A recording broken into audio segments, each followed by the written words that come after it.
You know what's crazy? Everyone's asking when 200K, but Michael Saylor, he's playing a totally different game.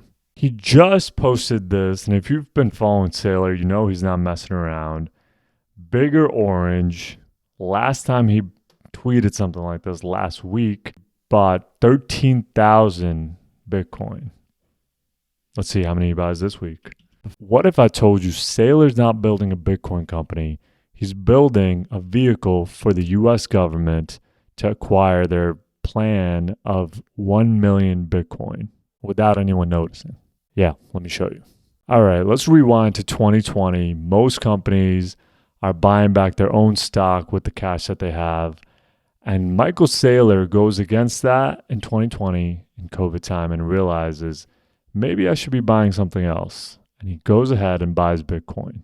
So you can see here, their whole stack is worth $64 billion right now, 687,000 Bitcoin. I assume by tomorrow, since he tweeted this yesterday, last time he tweeted something like this, he bought 13,000 Bitcoin, which was just last week. And they've been raising a lot of money for STRC. So I believe tomorrow will also be a bigger buy. Here's where it gets interesting, right? So before, in 2020, he was issuing stock to buy Bitcoin. Then he was doing convertible debt products to buy Bitcoin. Now he's doing preferred stocks to buy Bitcoin. He's gets more and more creative with his credit stack to buy Bitcoin. And you can see here in 2020, they did their first buy for 16,000, almost 17,000 Bitcoin for around $10,000. That's crazy. $10,000. I remember when I thought that was expensive. Now their average cost is $75,000 and they're up 23% on their whole holdings. And I think this number is going to go up to probably 700K by tomorrow, if I'm not mistaken. Because last time he tweeted something like bigger orange, he bought, which was last week, he bought 10,000 Bitcoin or 13,000 Bitcoin. So if they bought more, 13,000 more, then they'll get to 700,000. And if the Bitcoin price stays floating around this and they keep raising money like this, they can probably get to 1 million Bitcoin by the end of 2026, which would be insane. The crazy part here, though, is he's just not stopping. He's just building a whole credit system, a whole yield curve based on Bitcoin. And if you look at the sats per share, basically the Bitcoin per share, has actually been increasing year to year. It looks like 2025 was the highest, and then 2026, it's only been a month. We're mid-month here, but it's only going up. I mean, the craziest part is he's doing this entirely on credit and on the promise that Bitcoin's price is going to go up. That's it. Strategy's promise is we buy Bitcoin, you get exposure. And it's working. Okay, now here's where everyone's missing the plot, okay? The US government has 325,000 Bitcoin. MicroStrategy almost has 700,000 Bitcoin. Those together, that's 1 million Bitcoin, right? And that's exactly what Cynthia Lummis has been talking about with the strategic Bitcoin reserve. You know, we got off the gold standard a long time ago. My question is how much you would spend tax dollars at a time where we're talking about trying to reduce costs. How much would you spend on Bitcoin as part of this reserve? We wouldn't have to spend any new dollars. We have reserves at our 12 Federal Reserve banks, including gold certificates that could be converted to current fair market value. They're held at their 1970s value on the books, and then sell them into Bitcoin. That way, we wouldn't have to use any new dollars in order to establish this reserve. The United States already holds over 200,000 Bitcoin in the asset forfeiture funds. So that would be the initial source of Bitcoin. So no new money spent on this reserve. When the strategic reserve was initially proposed, it was to be a neutral spend to acquire the Bitcoin. So you can't just spend the money.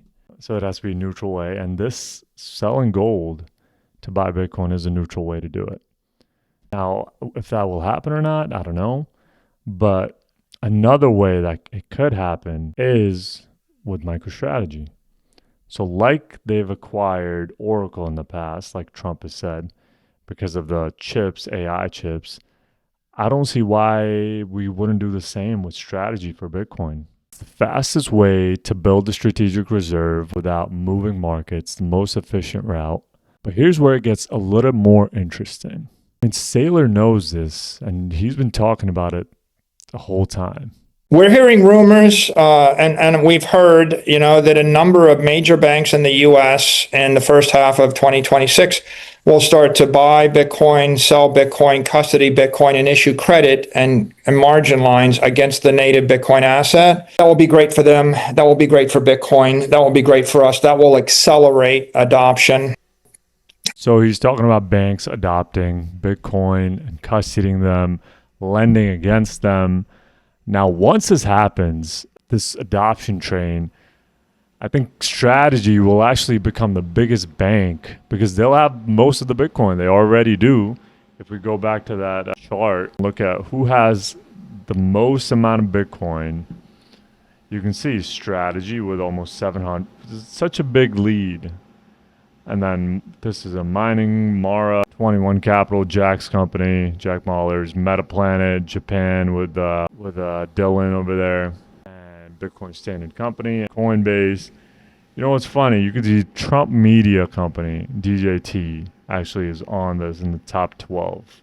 I mean, American Bitcoin Corp, I think that's actually mining company by Donald Trump's son. That's the Eric Trump. I see this whole list here. And if you keep scrolling down, you can see the government Bitcoin holdings. So the U.S. already has a big lead, 320,000 Bitcoin. China is second with 190. I know there's been rumors around Venezuela having 600,000. It's not updated on here, or I don't know if that's news story is true, and that they're gonna seize that from them. All that is still unconfirmed, so I don't even know if that's true. But if that happens, I mean, they hit the million target just from that.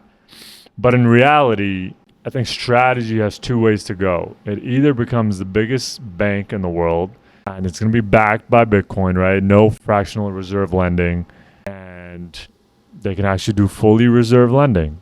And if you borrow money, that money's actually going to be there, and your collateral has to be fully backed. So you could see here, Michael Saylor, he's just engineering credit into Bitcoin.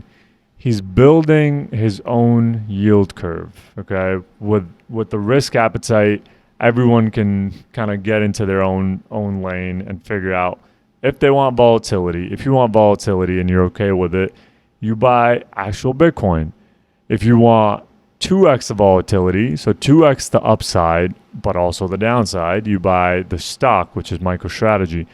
If you want none of that, you want to strip the volatility, you get, I think, 9 to 11% based on their preferred stock, which is STRC.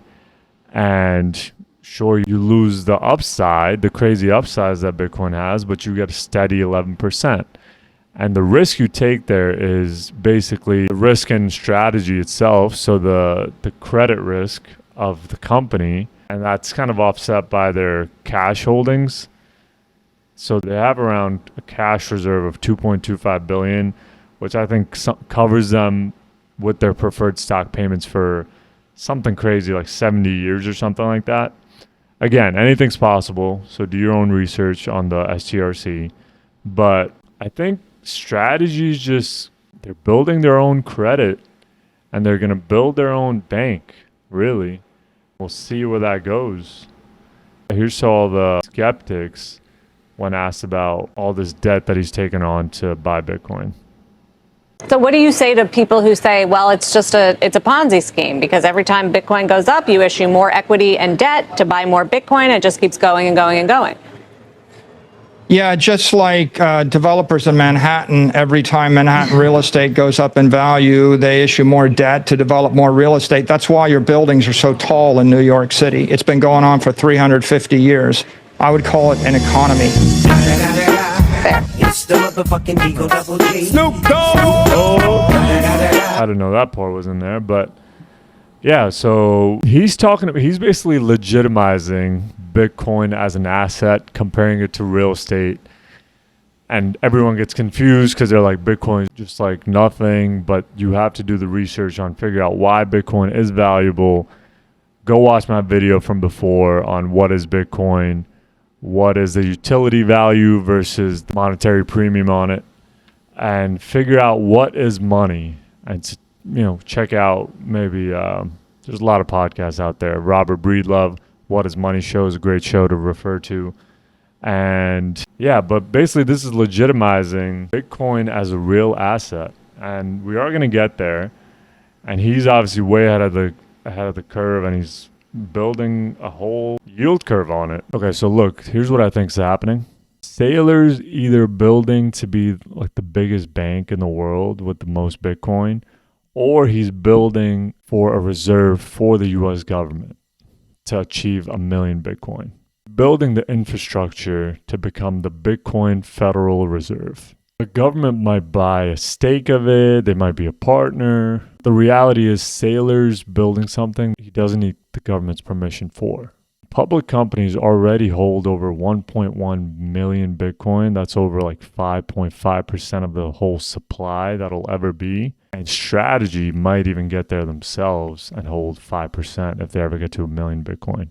Whether the government buys Strategy or not, or partners with them, I think Strategy will become the Bitcoin Federal Reserve. Institutions are here. The nation states are positioning. The banks are coming to Saylor. I don't think it's even started yet. The Bitcoin adoption thing, all these cycle talk and everything, nothing's even started yet. So drop a comment below. What do you guys think? Do you guys think Strategy will be eventually acquired by the government, or do you think they'll just be a separate type of bank? What will their product be? Will they like offer lending or something like that? Or will they just keep acquiring Bitcoin forever? All right, if you want to stay ahead of this stuff, subscribe, like. I go over Bitcoin stuff all the time, every single week. And I'll see you guys next time.